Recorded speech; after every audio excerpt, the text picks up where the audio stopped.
Cinema cameras are getting smaller and smaller, and of course more lightweight together with that. You've got the Kinefinity lineup, you've got the Z-Cam lineup, which I myself use. You've got cameras like the Blackmagic Pocket Cinema Camera, which are incredibly lightweight but still pack a lot of punch in terms of image quality. So what do you use to stabilize that? Do you throw your $2 or $3 or $10,000 cinema camera rig onto a $100 tripod? Well, maybe if you don't plan on moving it, but if you want to introduce some camera movement, some tilts, some pans, and you want that to be smooth and stable and steady, then you're going to want to start thinking about spending a bit more. So what's next? And please don't say Manfrotto.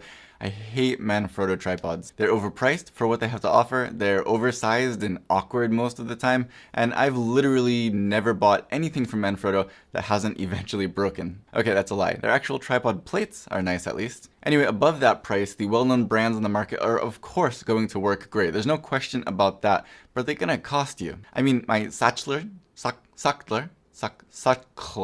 my nice tripod, cost almost $3,000 total. For that reason, I've really loved my Teris TSN6 over the past year or so. It's what I'm using right now for this camera, and it's only about $800, but it stands up there right along with the big boys in terms of build quality and the movement, the quality of the movement, and it has carbon fiber legs with single lock quick leg system. It's really a great tripod for the money. So at Interb this year, I was really excited to see the newest from Teris. This is the TCE, the CF in this case, for carbon fiber. The legs are carbon fiber, but they do also have an aluminum version. This head right here is basically the same functionality wise as the TSN6, which I was just talking about, but this whole package, including the carbon fiber legs, comes in at under $450. Come on, just get it. Longest intro ever. Over.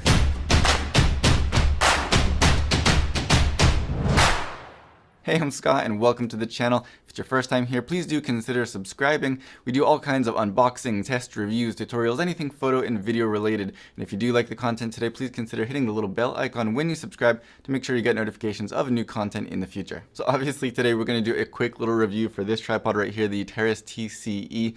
But despite its few downsides, it's seriously, easily the best kind of entry-level serious video tripod on the market. I would say right up front, don't waste your money on any other tripod unless you go significantly cheaper or significantly more expensive. Anyway, it's a tripod. There's really not a whole lot to say, but let's run through what makes this really great and a few of the downfalls along the way. The head is almost exactly the same again as its big brother in terms of functionality. It has 4 steps of drag and counterbalance. Well, technically 3 because number 1 equals nothing. And it can balance up to 7 kilograms, which is pretty much enough to cover almost all small to medium cinema camera packages on the market. My full frame Z-Cam E2 f6 with a fairly heavy 85mm lens, a V-mount battery in the back, and a big metal 7-inch monitor on top only needs somewhere between 1 and 2 on the counterbalance. The drag is so smooth and the highest level is pretty high, so you're definitely going to be able to dial in enough drag to get a significant amount of resistance against those imperfections in your hand movement.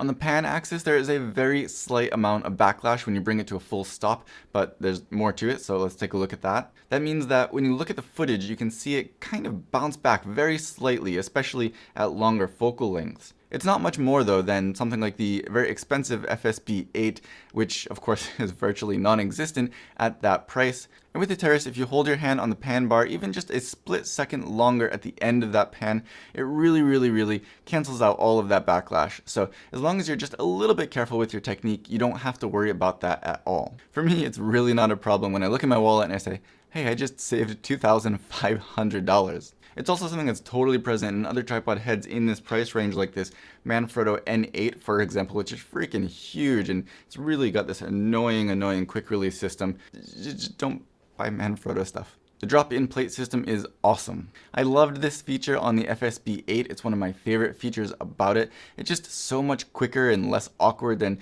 trying to look and slide in a plate on a big heavy cinema camera. Just dropping it in, tightening it down is just so much easier. Super easy. The only sad thing here is that I originally thought this was a Manfrotto compatible plate, and it's not. It's a little bit wider, which is kind of annoying because a lot of other things like gimbals or glide cams and stuff use Manfrotto plates, and being able to switch that back and forth without having to change plates is really convenient. I've gotten over it personally since my F6 is pretty much going to be living on here or being handheld, and when I use gimbals or glide cams or something like that, I'll probably be using my E2, which has a Manfrotto plate on it.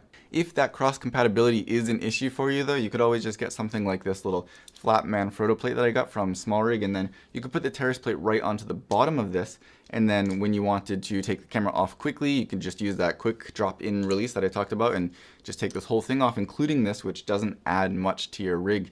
And then when you wanted that Manfrotto plate, you could just slide it out of here. So you kind of have the best of both worlds. I really like the carbon fiber legs. This whole setup is surprisingly lightweight at under 5 kilograms, and despite the fact that these are not the quick single lock system that the TSN6Q has, I do really like the legs here. The locks feel good and they hold a heavy camera with no problem. This can also go up to about 160 centimeters, and of course that's not including the height of the head, and it can go down to about 70 centimeters. The mid-level spreader helps keep them nice and rigid, and really nothing here feels cheap at all when you consider the price. Getting a bit off topic, but speaking of the price, the reason that this is able to be cheaper than the TSN6 despite the fact that it has the same functionality is that the materials in the head are of course a little bit cheaper. Now that's nothing to worry about. It's incredibly solid, and all of the things that are critical are made of metal here, including the 75mm bowl on the tripod, but it's really solid considering it's made from cheaper materials. But if you're curious, that's where they cut costs. Once more, while on the topic of cost, they do also have an aluminum version of the tripod instead of the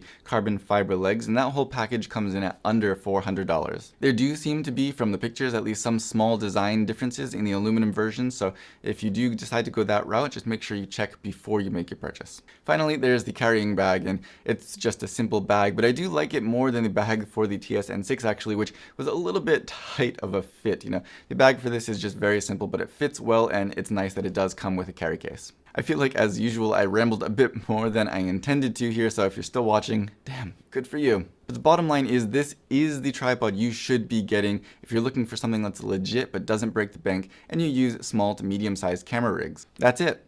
Thanks for watching. Don't forget to subscribe, hit the like button, and share it with your friends.